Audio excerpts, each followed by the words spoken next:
unas ideas generales sobre el carisma, lo que Pablo llama el carisma de presidir, ¿vale? Que podemos traducirlo pues, por lo que sería el carisma de la autoridad hoy en día, ¿eh? El otro día iba a hacer una lectura, pero no la traje. Es muy sencilla, es la que está en Hebreos 13, 17, que dice: obedeced con docilidad a vuestros dirigentes, pues ellos se desvelan por vuestro bien, sabiéndose responsables, como quienes han de dar cuenta. Así lo harán con alegría y sin lamentarse, con lo que salís ganando. Entonces, bueno, voy a hacer un pequeño resumen, porque ya hace 15 días cuesta un poco coger el hilo de un tema a otro, por no hacerlo de una manera muy fragmentada.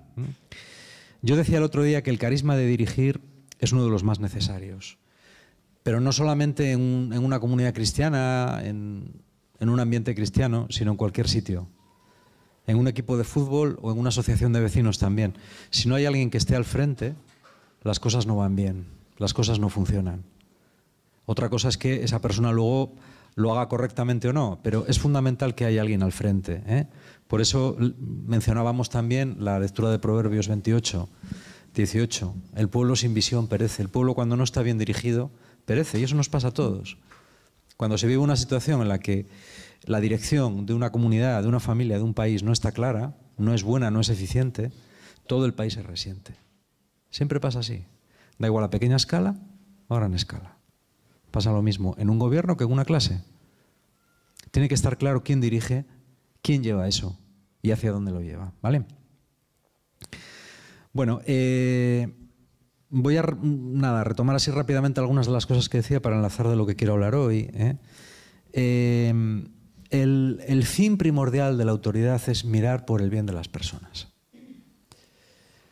En toda autoridad, el fin tiene que ser siempre mirar por el bien de las personas que están a su cargo o que dirige, ya sea por mucho tiempo o por poco tiempo. Cuando una persona utiliza la autoridad, como por desgracia estamos hartos de ver en la sociedad en la que nos rodea, en su propio beneficio, al final es todo el cuerpo social o todo el cuerpo el que lo pasa mal. ¿Cuántos de los políticos que se encargan de la política lo hacen por el bien común? Es decir, bueno, me voy a dedicar a la política por el bien común, para hacer el bien a la sociedad. No vamos a entrar en opiniones, pero seguro que muchos no. Para mucha gente la política, cuando estás en política es porque quieres entrar en un ámbito de dirección de la sociedad, muchas veces lo haces pues, por tus propios intereses, para conseguir influencias, para conseguir dinero, para conseguir poder, para conseguir contactos, para que cuando lo dejes, pues por lo menos tengas los contactos. Es una forma de subir, pero no una forma de servir. ¿Vale? Y eso puede pasar en todos los ámbitos, en el ámbito cristiano también.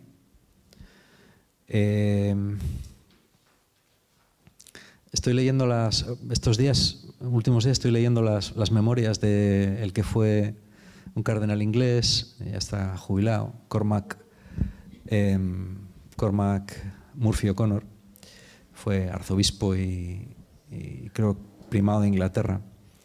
Y él cuenta que cuando yo estuve con el primer obispo, era un obispo, con mi primer obispo de secretario, bueno, con el segundo, que en realidad dice, era un hombre que procuraba el bien de la gente, pero que también quería hacer carrera, ¿no? Y uno dice, ¿carrera?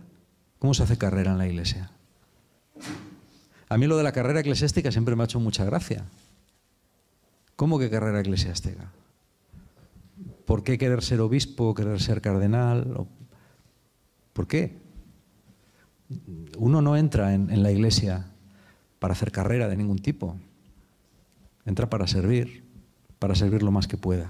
Si después, dentro de esa misión de servicio, te toca un puesto o te toca otro, pues vale, acoges lo que te toca. Ya sea ser cardenal o ser párroco de una barriada pobre o de inmigrantes. Esa es la única carrera que hay aquí, no hay más carreras. Es una pena que a veces hábitos del mundo, costumbres del mundo o maneras de entender la vida del mundo también hayan impregnado la iglesia.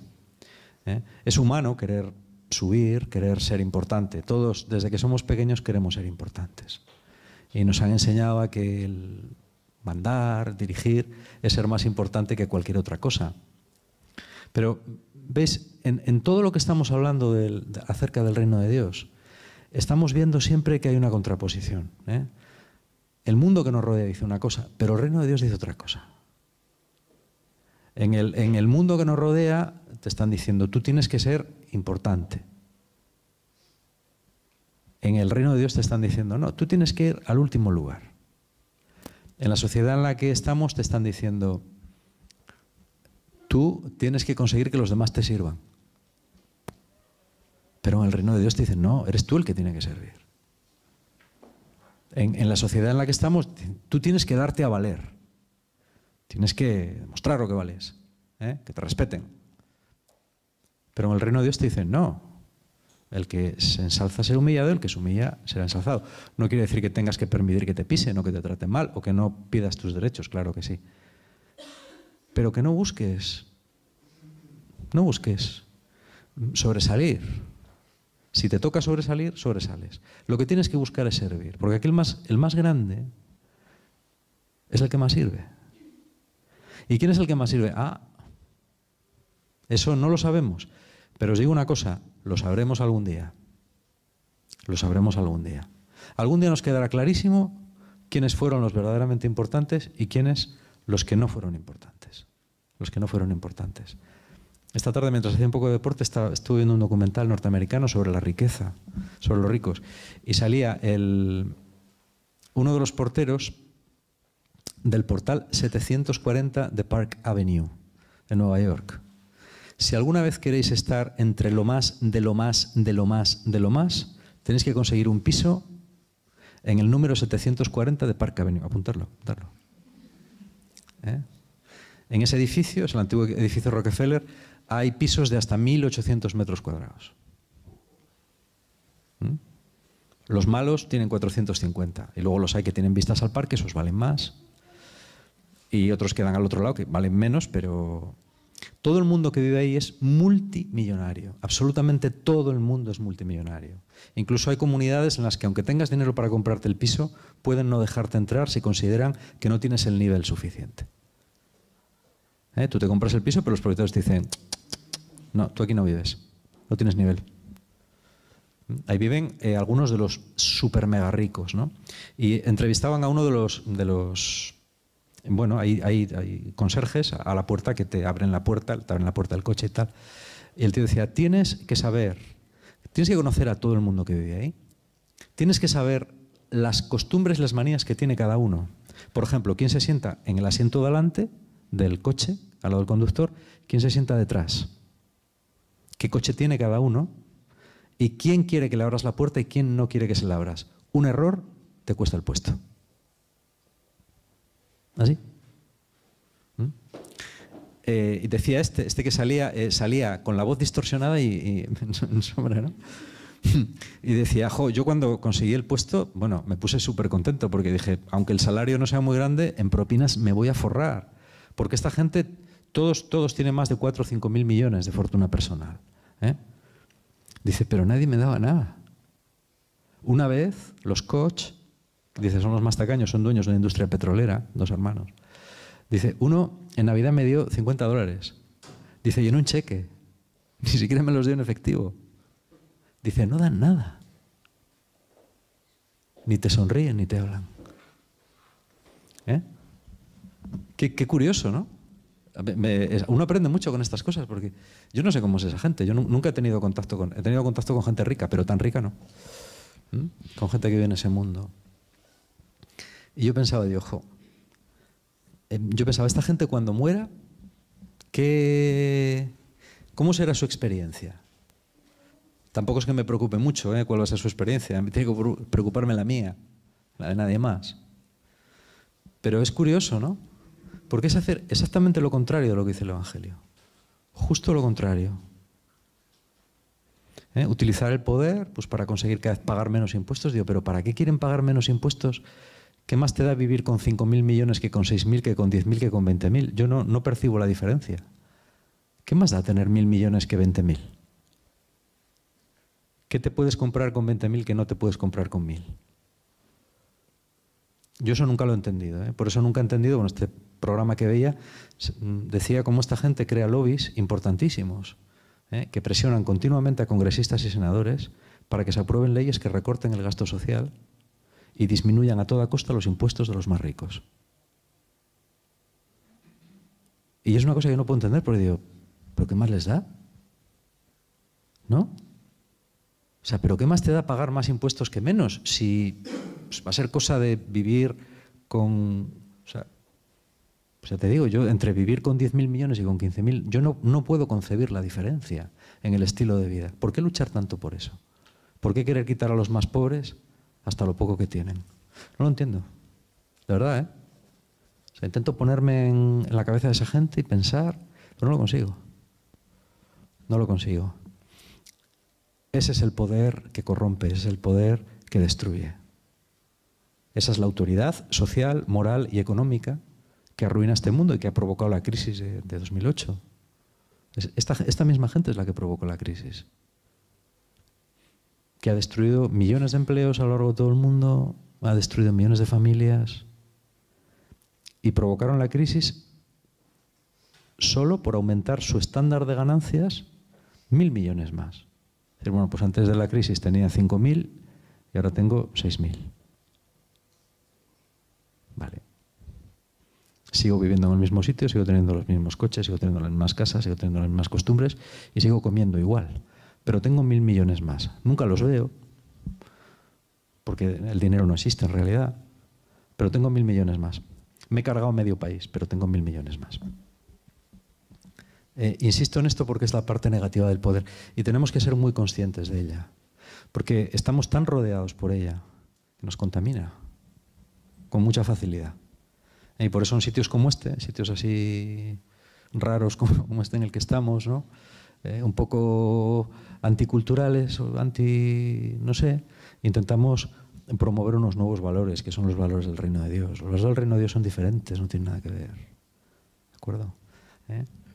Entonces es importante tener en cuenta también esta perversión de la autoridad para entender de lo que nos habla el Evangelio y lo que tenemos que ser, especialmente los más jóvenes, para que realmente nuestras ambiciones y nuestras expectativas las adecuemos a esos valores del reino, no a los valores de esta gente que dirige esta sociedad y la lleva al caos y al desastre. ¿Quién puede querer comprar una selva amazónica y talar millones de árboles para ganar unos cuantos cientos de millones más? ¿Pero para qué los quieres? ¿Para qué los quieres? Bueno, este es el mal poder, ¿vale? Bien, yo creo que... bueno, esto es una especie de Kit Kat que hago, pero que es importante. Yo creo que es importante también que las personas que dirigen tengan una visión correcta. Cuando tú diriges algo, tienes que saber qué quieres hacer. Cuando tú diriges algo en el reino de Dios, tienes que saber qué te pide Dios que hagas. ¿Vale? Hay que tener visión. Es decir, ¿qué tengo que hacer yo con, por ejemplo, un ministerio de música? Yo dirijo un ministerio de música.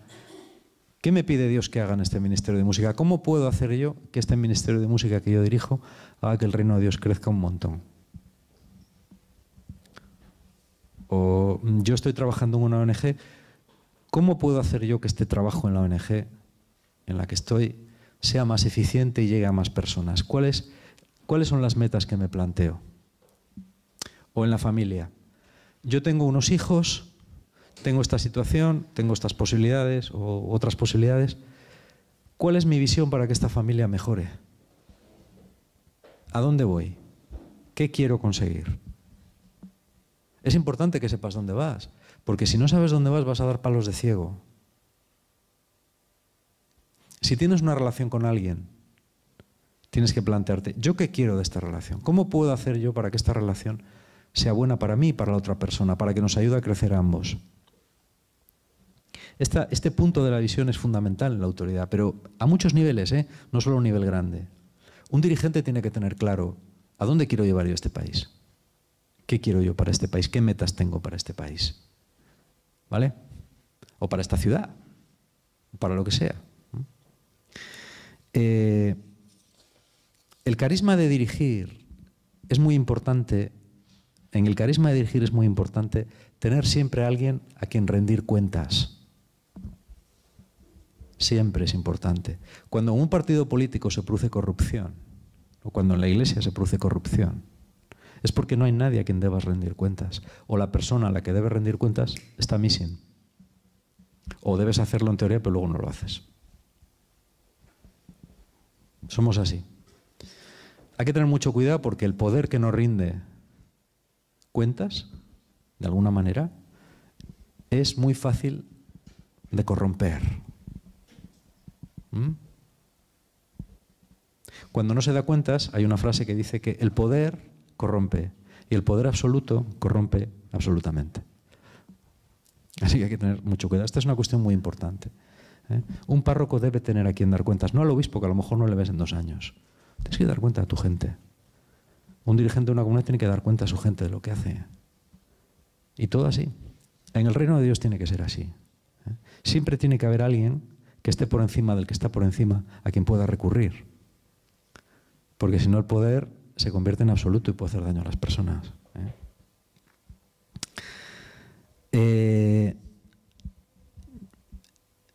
Yo creo que el otro punto importante, ¿no?, es cuando existe una autoridad, la autoridad merece siempre una confianza.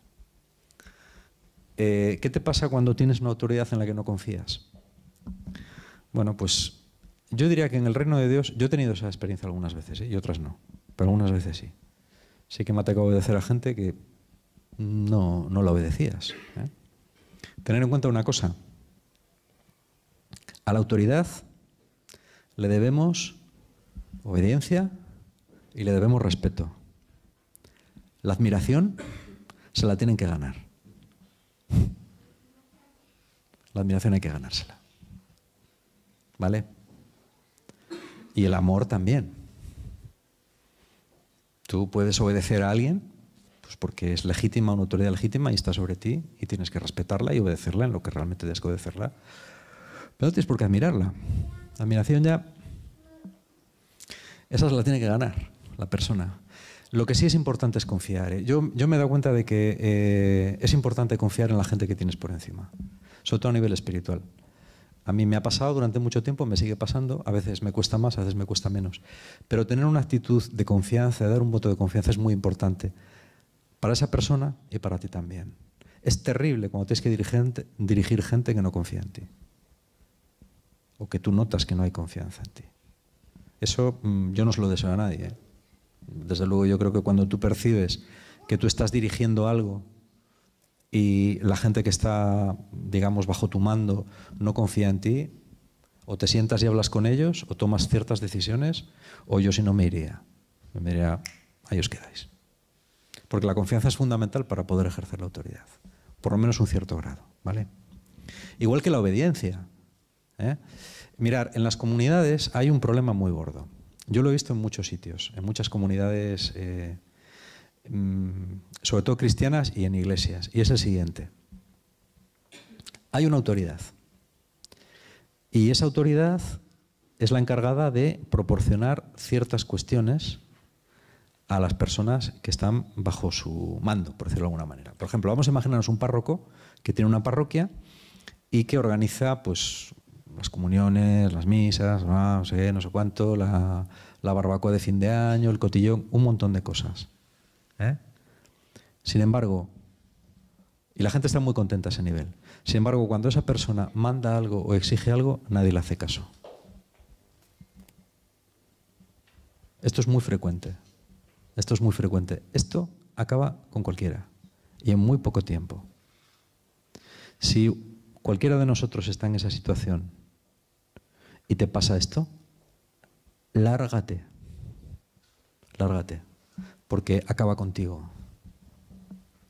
El pedirle que una persona nos saque las castañas del fuego, pero luego no darle autoridad sobre nuestras vidas como para que consiga sus fines, eso es criminal con la persona, Eso es súper deshonesto. Yo una vez en mi vida estuve en esa situación. Espero no haberlo hecho con nadie, pero yo una vez en mi vida estuve en esa situación. Y una de las mejores decisiones que he tomado en mi vida ha sido largarme de allí. Decir, adiós, me voy. A veces no te das cuenta, ¿eh? Pero en el momento en el que te das cuenta de la situación y ves claramente las cosas, dices, ¿qué? No, adiós. Y te vas. ¿Por qué? Pues porque cuando tienes que desempeñar una misión, tienen que darte los elementos para desempeñarla. ¿Eh? No hay derecho a decirle a un párroco, a un obispo o a quien sea, tú arréglanos la vida y tal, pero después, cuando nos tocas la vida, no te obedecemos, no te hacemos caso. No, eso no. Eso es profundamente injusto e indecente. Es importante tenerlo en cuenta, ¿vale?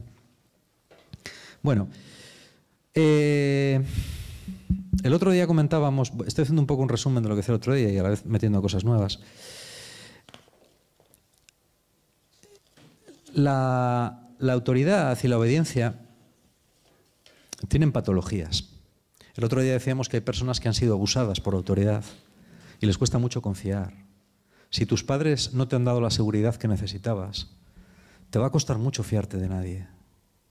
Si tú has descubierto desde que eras pequeño, porque la principal experiencia de un niño tiene que ser la confianza y la seguridad, pero si tú has experimentado en tu familia que tú no podías confiar en tus padres o en la gente que debía cuidarte, normalmente eso va a ser una lacra que te va a perseguir de por vida. Vas a ser una persona que no se va a fiar. Entonces, esto es importante. Es una patología, pero es muy frecuente, ¿vale? Por otro lado, hay personas que tienen un carácter rebelde, ¿vale? Que tienen un ego muy alto o que no tienen una idea muy clara de qué es lo que quieren o quiénes son ellos mismos, y es gente sistemáticamente rebelde. Esa gente te amarga la vida también, porque tienes que estar continuamente convenciéndoles de cosas evidentes y no te otorgan ni un grado mínimo de confianza.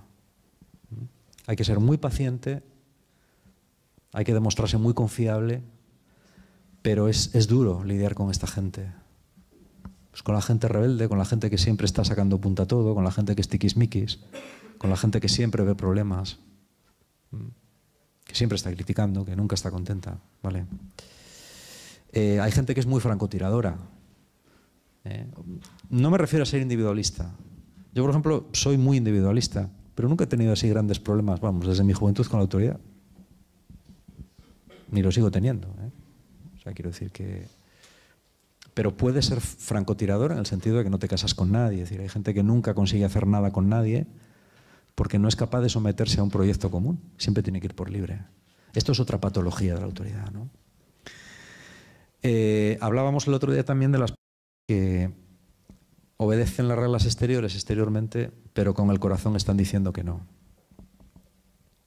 Hay una norma en el lenguaje corporal que dice que los pies no mienten nunca. Cuando una persona está hablando contigo y no quiere hablar contigo, sus pies nunca apuntan hacia ti, apuntan hacia otro lado. Es curioso, fijaros. Tener mucho cuidado. Una persona cuando quiere hablar contigo siempre pone los pies frente a ti, pero cuando no quiere hablar contigo normalmente los pone en ángulo. El lenguaje corporal nos delata muchas veces y delata también nuestras actitudes, ¿vale? Bueno, el otro día hablábamos de que cuantas menos normas hubiera, mejor. Yo creo que normas las justas. No hay que poner normas inútiles.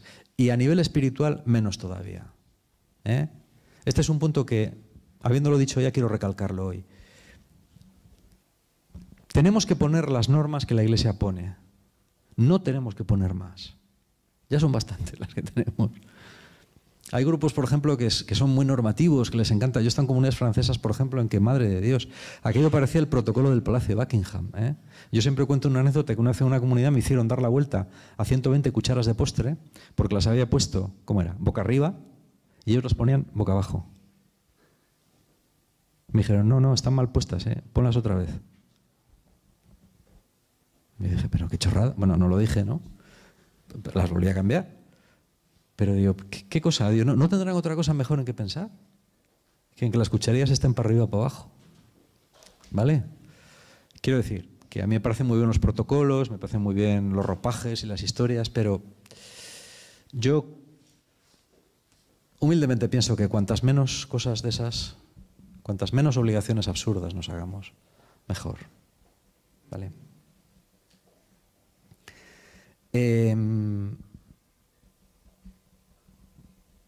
Yo creo que también tenemos que tener en cuenta, y este es un punto que es importante, porque se plantean a veces ciertas contradicciones en los límites que tiene la autoridad en el ambiente cristiano, es decir, en la Iglesia. La autoridad en la Iglesia también tiene límites, ¿vale? El primero es evidente, y es que tenga que ver con cosas relacionadas con la vida de la fe. Es decir, ninguna autoridad te puede decir, pues que, no sé, que te pongas un capirote de papel en la cabeza porque es más santo, ¿eh? O que vistas de una determinada manera, o que lleves faldas en vez de pantalones, o que te tatúes o no te tatúes, o que te pongas un piercing o no te le pongas. Esas son cosas que pertenecen a la esfera individual. Ese es un límite que es evidente. Hay otro límite, que es el de la conciencia. Ninguna autoridad puede mandarte a hacer algo que tú crees honestamente que no está bien. Si tú una cosa crees que no está bien, no porque sea más cómodo para ti o más fácil, sino porque realmente crees que no está bien, entonces no debes hacerla. Por supuesto, la conciencia hay que formarla. No vale no formarla, pensar lo que me da la gana y después hago lo que yo pienso. La conciencia hay que formarla. Pero ese es un límite también. Yo recuerdo una época hace 30 años, cuando empezamos con la objeción de conciencia en España, que la objeción de conciencia no era un derecho regulado. Entonces, cuando te tallabas a los 19 años, todos los chicos varones tenían que ir a la mili. Sería interesante ver qué pasaría hoy con leyes como la de la Comunidad de Madrid, ¿no? que permite elegir el sexo, afirmar el propio sexo simplemente con una declaración personal. Es decir, si yo digo que soy una mujer, soy una mujer, ¿no? En la época de la mili hubiera sido muy interesante eso. Yo creo que no habría habido varones en España, ¿eh? Todo el mundo se habría cambiado el nombre, se llamaría María Luisa o tal. Bueno, cuando yo era objetor eso no se podía hacer. Y entonces, cuando te tallabas, te mandaban a cartilla militar. Y lo que hacíamos era meterla en un sobre y mandársela al Ministerio de Defensa otra vez. Con una carta diciendo que nosotros no queríamos saber nada del ejército ni de nada, que nadie, ningún Estado tenía la obligación, que no teníamos por qué obedecer la obligación de aprender a matar. Es decir, yo no quiero ir a la mili, pues porque yo no quiero aprender a matar y no hay nadie en el mundo que tenga la autoridad de obligarme a esto. Entonces tú les mandabas la cartilla y ellos te la devolvían otra vez. Entonces tú se la volvías a devolver y así pues, hasta que se cansaba alguien. Los primeros objetores fueron 2 testigos de Jehová en los años 50 y si no recuerdo mal, esta gente incurrió en una pena en cadena. Las penas en cadena son terribles judicialmente. Consistían en lo siguiente. A ti te mandaban ir a hacer el servicio militar. Tú te negabas. Ibas ante un consejo de guerra, un tribunal militar, y te condenaban a 5 años de prisión. Cumplías los 5 años de prisión. Salías, te volvían a llamar para hacer el servicio militar. Te volvías a negar. Volvías a tener un consejo de guerra y te volvían a condenar a 5 años de prisión. Hubo 2 testigos de Jehová, creo que estuvieron así hasta los 40 años, que te daban la licencia absoluta. A los 40 años ya, digamos, dejabas de pertenecer a la reserva y ya estabas libre. Bueno, esto es... Yo no es que admire las creencias de los testigos de Jehová, pero esta actitud sí que la admiro. Entonces, una actitud muy coherente y expresa un límite de la autoridad. Nadie tiene derecho a obligarte a ciertas cosas, ¿vale? Ni siquiera en la Iglesia. Algo que está en contra de tu conciencia. Hombre, la Iglesia nunca te va a mandar algo que vaya en contra de la conciencia. Pero si se diera hipotéticamente el caso, la conciencia siempre es una barrera. Nadie tiene derecho a ordenarte a hacer una cosa que tú, en lo más hondo de tu corazón, piensas que está mal. Los abusos generalmente se dan en ambientes muy jerarquizados, muy disciplinados, especialmente entre personas que viven la vida común. Yo creo que estos lugares, sobre todo cuando son religiosos, tienen que estar muy vigilados. Muy vigilados. Porque si no, son un semillero de abusos, ¿no? Y de perversiones de la propia autoridad, ¿no? Y ya para acabar, Quiere decir que para mí de los gestos más proféticos que se han hecho en la Iglesia de los últimos años, quizá el más profético de todos fue la dimisión de Benedicto XVI. Independientemente de las razones por las que él dimitió, que es un tema en el que no vamos a entrar o no podemos entrar, tampoco lo sabemos porque es una cosa que pertenece a su fuero interno, ¿no? El hecho de que la máxima autoridad de la Iglesia se decía, el Papa no puede dimitir, porque ¿a quién le presenta la dimisión? Había teólogos que decían, bueno, al pueblo de Dios, ¿a quién sirve? ¿No? Ya está. El hecho de que él lo hiciera indica una cosa muy importante, y es que la autoridad no es más que un servicio que dura un tiempo. Yo siempre he admirado profundamente las órdenes religiosas en la Iglesia. Esto no se da tanto entre el clero secular, pero en las órdenes religiosas sí, en las cuales el general de una orden, cuando deja su cargo, al año siguiente puede ser portero en un convento. Timothy Radcliffe, que fue maestro general de los dominicos, que es un tío que a mí me cae muy bien, él decía, le decía, bueno, cuando deje usted de ser maestro general, ¿qué quiere usted hacer? Él decía, ir a un convento y ser portero, para tratar con la gente y satisfacer así mi curiosidad innata de conocer gente. No pasa nada. No es más digno ser maestro general que ser portero. La autoridad debe poder dimitir siempre, hasta el Papa. Cuando crees que tu función se acabó, o cuando ya el servicio no es necesario, te vas a tu casa. Feliz. La cosa más triste del mundo, la más triste, es cuando una persona necesita un cargo espiritual para reforzar su identidad. Yo he contado muchas veces la anécdota de un jefe de Solvay, la empresa Solvay de aquí de Barrera, que vivía enfrente de nosotros. En Solvay todo estaba jerarquizado. Mi padre era empleado y vivíamos en chalets de rango 3 o 2, no 3. Y este vivía en unos chalets más grandes, ¿no? Era uno de los jefes. Y al poco de jubilarse, mi madre, que lo conocía desde pequeños, se lo encontró por allí, por el barrio. Y le dijo, hombre, pues, fulano, ¿qué tal? Joder, qué bien, ¿no? Ya ahora, menuda vida que te estarás dando y tal. Y él te dijo, calla, estoy desesperado. Dijo, volvería a Solvay a trabajar gratis. Gratis. ¿Por qué? Porque había perdido su identidad. Había pasado de ser un jefe en Solvay a ser un jubilado. Con dinero y con una buena casa y con tal, pero un jubilado. Jo, qué triste. Bueno, cuando esto pasa en la Iglesia, no es que sea triste, es que ya roza lo patético, ¿no? Cuando te aferras a... No, yo soy el responsable suplente del Ministerio de Acogida y yo no quiero dejarlo porque... Pero ¿cuánto te pagan? Si te pagaran todavía, pero si no te pagan, es un poco patético, ¿no? ¿Qué quieres demostrar? ¿Eres más o eres menos por ser dirigente de no sé qué? ¿Pero esto qué es? Yo he visto grupos cristianos en los que había elecciones todos los años para elegir responsables. Oye, había verdaderas campañas electorales. Pero de verdad, ¿eh? No, mira, decían, vamos a juntarnos tal día para votar, que estos no se van a enterar y no sé qué. Y yo digo, pero esto es ridículo, pero vamos a ver. Pero te pagan. Si te pagaran yo lo entendería, pero si no te pagan. ¿Pero qué más te da mandar? Esto es importante tenerlo en cuenta, ¿eh? Es muy importante tenerlo en cuenta. Y tener en cuenta que dimitir es un derecho que todo el mundo tiene, que es cosa de él, que no pasa nada porque alguien dimita y se vaya. ¿Vale? Por último, yo pienso que la comunidad debe cuidar mucho a sus dirigentes. Esto lo creo profundamente. No creo en privilegios.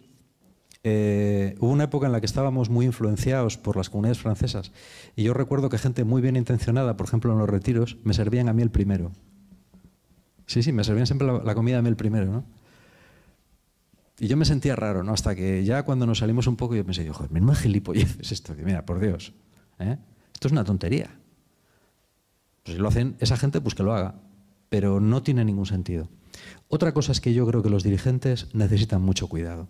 Mira, voy a deciros una cosa, que es que la digo muchas veces porque me come muchísimo la cabeza. En los últimos 15 años, más de un 30% de los dirigentes de comunidades católicas que yo conozco han incurrido en un escándalo sexual. Cuando digo que yo conozco, digo que a veces conozco a las personas personalmente, es decir, que he estado con ellos, comiendo con ellos en la misma mesa. No conozco a muchos dirigentes, pero algunos sí. De los que yo conozco, 2 están en esa lista. Uno engañó a su mujer con un montón de mujeres de la comunidad y el otro se escapó con un hombre, después de 30 años de casado. 2 personas a las que yo he admirado muchísimo y que cuando me estaba comiendo con ellos, bueno, hablando con ellos, sentí una especie de temor reverencial, ¿no? Porque ahora estabas hablando con alguien famoso, importante, alguien que había hecho cosas tremendas por el reino de Dios. Y cuando te enteras, te quedas flipado. O sea, dices, no puede ser. Dicen, sí, sí. Dime que no puede ser. Pues sí que sí. De uno me lo dijeron 6 años antes de que saliera a la luz. Cuando salió a la luz, me enteré por la prensa francesa. Pues salió en todos los periódicos. Una persona con la que yo había estado hablando. Y me lo habían dicho 6 años antes o 7. Y yo dije, nah, eso son calumnias, calumnias. No eran calumnias. Ahora mismo, dejando aparte casos muy conocidos como el de los legionarios, hay varios movimientos de carácter pontificio cuyos dirigentes están procesados o no por haber cometido delitos sexuales en sus comunidades. ¿Vosotros lo entendéis? Yo pienso mucho en ello, ¿eh? Pienso mucho en ello. Porque digo, ¿por qué? Hombre, puede darse un caso, dices, un caso, bueno, pues igual que uno pues, que le da por beber o que se chifla o que... Un caso, bueno, pero cuando es un 30, un 40% de todos los casos, dices, ¿aquí qué pasa? Aquí está pasando algo. Aquí hay algo que no está bien. Esta gente, algunos son célibes y otros son casados, ¿eh? O sea que tampoco es cuestión del celibato. Hay de todo. Bueno, pues lo que está pasando es que yo creo que no ha habido un clima de cuidado hacia esa gente. Esa gente quizá ha estado demasiado en la cumbre, quizá ha estado demasiado sola, quizá ha perdido hábitos de contar a otros cómo se siente. Sabe Dios, sabe Dios. Quizá no ha tenido gente que les dijera las cosas. No sé, pero yo creo que esto es muy importante. Esto es muy importante, ¿no? Porque es terrible el daño que se produce. El daño es absolutamente letal. Es decir, un escándalo de estos destruye